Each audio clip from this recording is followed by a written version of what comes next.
The vision of a Winona man is helping veterans and people with spinal injuries through his love of scuba diving. Tim Emmons works as an LPN at a Rochester group home. The idea for Divelife hit Emmons while he was escorting a group of special needs kids to a lakeside camp and thought, what if we could get these kids into the water?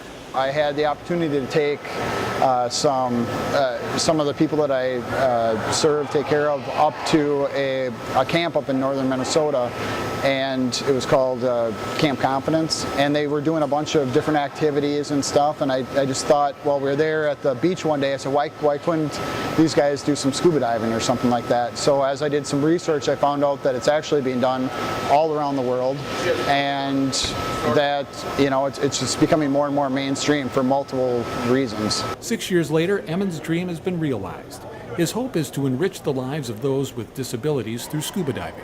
The whole organization's to help support children, adults, and veterans with disabilities in scuba diving. So our goal is to basically bring people with disabilities and able-bodied people together. So often you see that, you know, people don't know how to interact, and this is just a great sport because when we're in the water, we're all divers. We all wear adaptive equipment.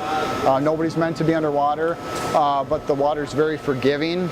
The environment, you're weightless like an astronaut. Recently, Divelife hosted a dive event at the Jules Gurnis Pool at St. Mary's University. There were 3 participants, including Pete Vanderwerf and Iraq War veteran Steve Wendling. Vanderwerf was left paralyzed following a car accident 15 years ago. For him, it was a chance to do something different and to get back into the water.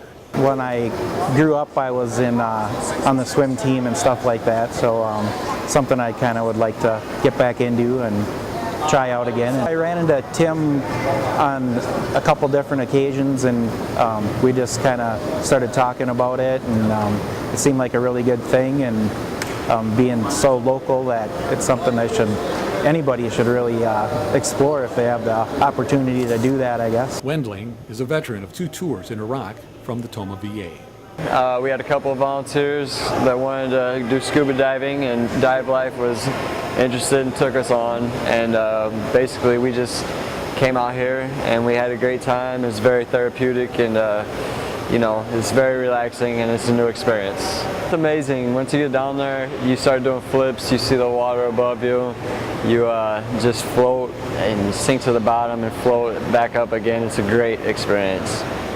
Emmons believes scuba diving can play a huge role in the rehabilitation efforts of folks who suffer not only from physical injury, but mental injuries as well. There's different organizations doing studies and stuff right now, checking on it, because one, you have the range of motion that a person's able to do versus on the surface when it's you know, maybe a passive range of motion, someone doing it for you. So looking at studies of doing that underwater, plus you're in a hyperbaric environment, so the increased pressure helps with the circulation, and actually working with people with spinal cord injuries and stuff like that. So there's research with that going on.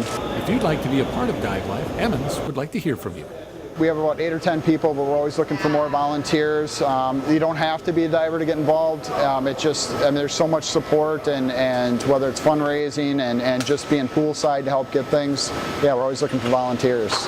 If you have a disability or know someone with a disability and are interested in scuba diving or would like to learn more about Divelife, call 458-2655.